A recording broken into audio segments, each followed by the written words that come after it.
Et bonjour, c'est Lumen Noctis. J'espère que vous allez bien, vous, les petits padawans de la voyance et surtout du tarot de Marseille.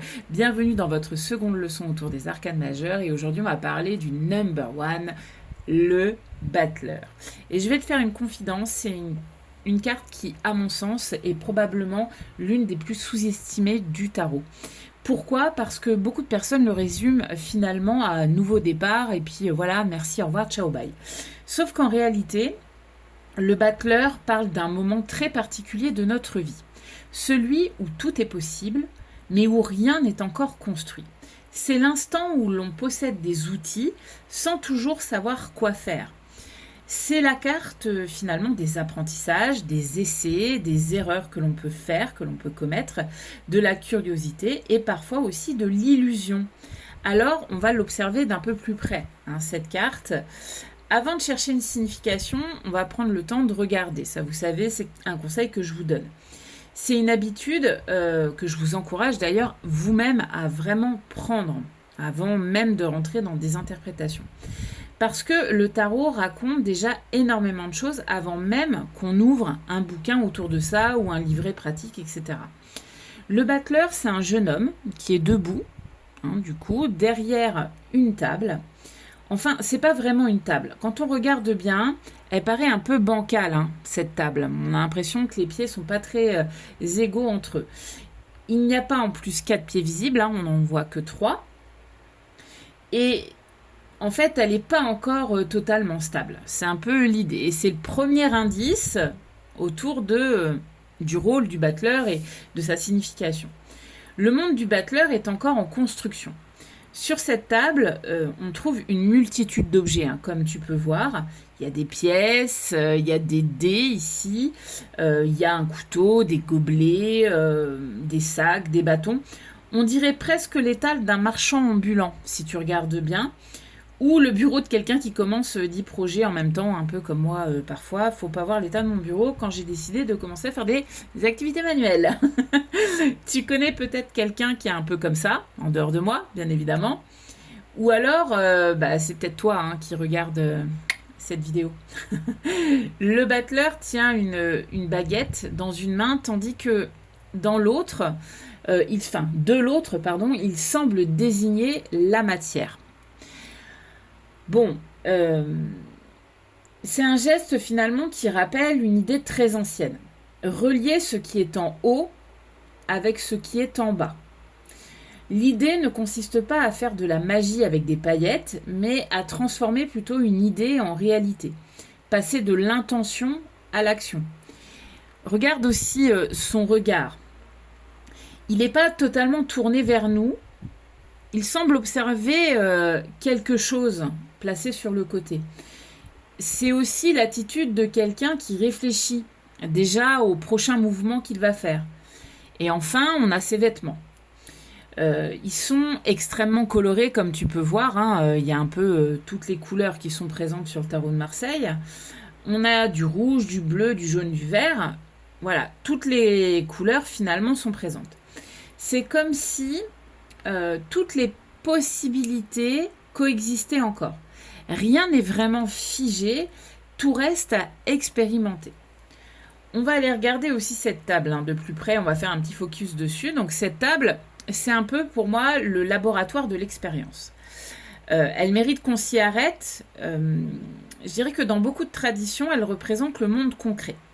Le lieu où les idées prennent forme, mais ici, cette table, en fait, elle déborde. Il y a beaucoup d'objets et je dirais même qu'il y en a peut-être même un peu trop.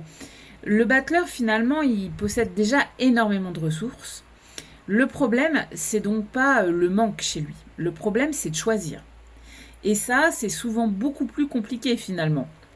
Parce que on peut avoir plein de talents, plein de cordes à son arc et ne jamais en développer un seul au maximum, pour le coup. Ça, c'est un peu l'histoire de la vie, quoi. Ensuite, on a les objets. Donc chaque objet peut représenter une compétence. Ça peut représenter une idée, une possibilité, un potentiel. Le tarot ne nous dit jamais « tu vas réussir ». Il nous demande plutôt « qu'est-ce que tu vas faire de ce que tu possèdes déjà pour aller vers cette réussite ?» C'est une nuance importante. Parce que le libre arbitre, encore une fois, encore lui, revient immédiatement dans l'équation. Tu l'auras compris, c'est un peu l'idée là, de revenir au libre arbitre. Ensuite, on a son chapeau. Son chapeau, il est en forme de 8, comme tu peux voir, ou on pourrait même parler de symbole de l'infini. Tu verras parfois cette interprétation, même si tous les historiens ne sont pas d'accord sur le fait qu'il ait été dessiné volontairement ainsi. Ce qui est intéressant, c'est surtout ce qu'il évoque finalement, ce chapeau. Parce que là aussi, on parle de potentiel, de possibilités, de mouvements perpétuels, des idées qui circulent, mais je dirais qu'un potentiel n'a jamais construit une maison finalement. Ce sont les actions qui le font. Le Butler, il vient nous rappeler justement cette différence, voilà, entre le potentiel et la mise en action. Ensuite, on a le numéro 1. Alors le numéro 1, il a toute son importance. Le 1, c'est l'unité. C'est le commencement, c'est aussi l'individualité, c'est l'initiative, c'est le premier pas. Il ne représente pas plutôt l'aboutissement. Seulement et uniquement pour moi la décision de commencer. Et ça change tout. Parce qu'on rêve souvent finalement du résultat, mais le tarot nous parle d'abord du premier geste et du chemin après à parcourir. Le premier geste finalement c'est toujours le plus difficile. Le premier pas c'est toujours le plus difficile. C'est celui que l'on remet toujours au lendemain finalement, puis encore au surlendemain, et puis finalement au mois prochain, à l'année prochaine, etc. quoi. Ensuite, on va observer le Butler, donc dans son sens à l'endroit et à l'envers, donc tu le sais, la lumière, maintenant tu le sais, et l'ombre. Sa lumière, donc au Butler, pour moi, elle est extraordinaire. Parce que le Butler, il ose, il apprend, il expérimente, il accepte de ne pas tout savoir. Il pose des questions aussi, il teste, il se trompe et il recommence. Voilà. C'est probablement l'une des cartes les plus vivantes finalement du tarot. Parce qu'elle préfère l'action imparfaite à la perfection imaginaire. Elle rappelle qu'on ne devient jamais compétent avant d'avoir été débutant. Et ça, c'est quelque chose qu'on a tendance à souvent oublier. L'idée, c'est que même ton boulanger préféré, il a déjà raté une baguette, quoi. Enfin, j'espère pour lui, parce que voilà, ça veut dire qu'il a appris des choses. Ensuite, si on regarde un peu plus son ombre, donc voilà, si elle tombe dans ce sens-là, le Butler peut devenir l'éternel débutant, finalement. C'est-à-dire qu'il est toujours enthousiaste, mais jamais vraiment persévérant.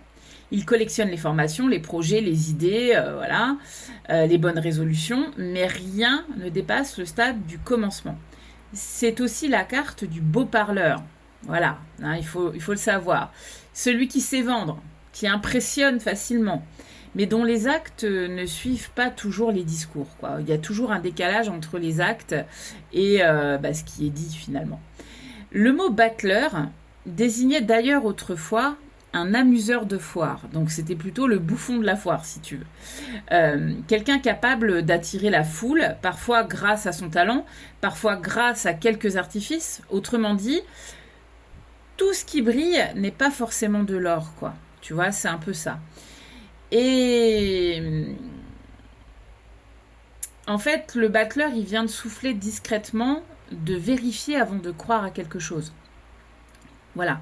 Et du coup, de vraiment, avant de t'auto-persuader de quelque chose, bon, vraiment d'aller voir et d'aller vérifier et de s'en tenir finalement aux faits et aux preuves, quoi. Tu auras compris que c'est un peu aussi une carte qui te rappelle dans son ombre à faire appel, à ton libre arbitre. Donc en tirage, je dirais que cette carte, si on parle de développement personnel, demande au consultant « Qu'attends-tu pour commencer ?»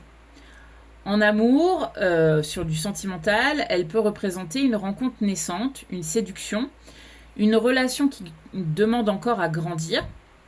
Et si on se place, par exemple, sur la vie professionnelle, elle va plutôt évoquer une formation, un nouveau projet, une reconversion, un entretien, la création peut-être aussi de quelque chose, mais attention, le battleur, il promet jamais la réussite, hein. Il annonce l'opportunité.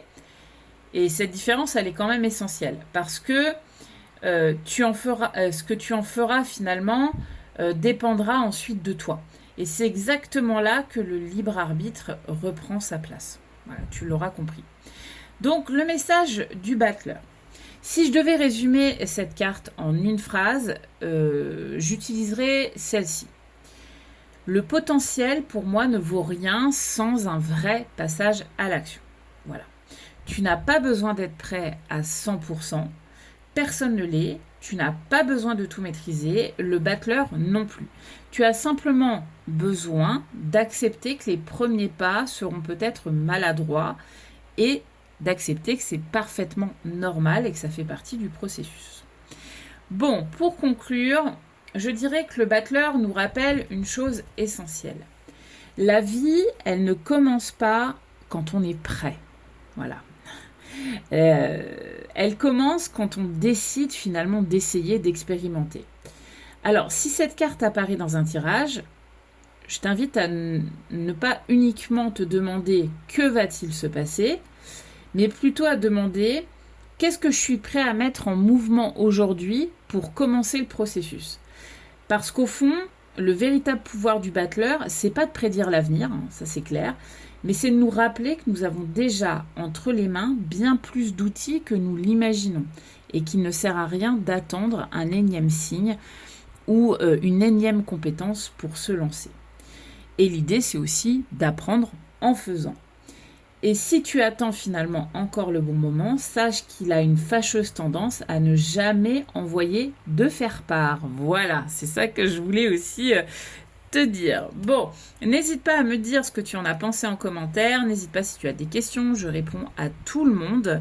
Voilà, et n'hésite pas à commenter aussi pour me demander la suite parce que j'aimerais quand même être sûre que j'ai une audience et que ces vidéos servent à quelque chose et à quelqu'un, même si c'est une seule personne, ça me suffit très largement.